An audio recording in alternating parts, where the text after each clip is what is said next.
Good day mga idol. Makita rin nato ning usa ka fishing vessel karon mga idol. Paduol na siya diri sa may barko namo aning kilid, diri siya agi sa may kilid namo mga idol.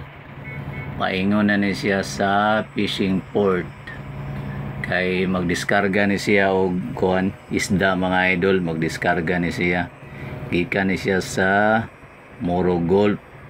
Ayun, mudunggo na siya dire sa may Sanggali Fish Port kay magdiskarga ng isda.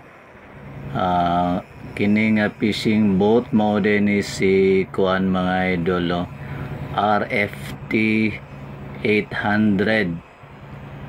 RFT 800, miyagi siya dire sa may kilid na mga idol.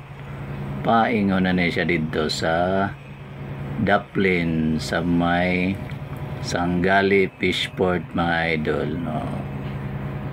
O na atong tanawon diri mga idol, miyagi siya diri sa may pupa namo, siya agi sa may pupa. Mulapos ni karon taud-taud magawasan ni siya mga idol. Ay kanang unahan makita nato kanang sa Daplin mao na ang fish port dia mga idol. Autora ni gawas na siya mga idol. Ni gawas na ang fishing boat kay paingon na siya sa Daplin magdiskarga og isda. Hinay na siya kabante mga idol.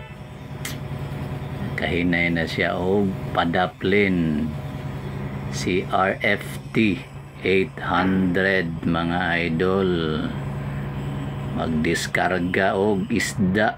So mao lang ang update nato karon mga idol. Salamat. Thank you so much for watching mga idol. Have a great and blessed day.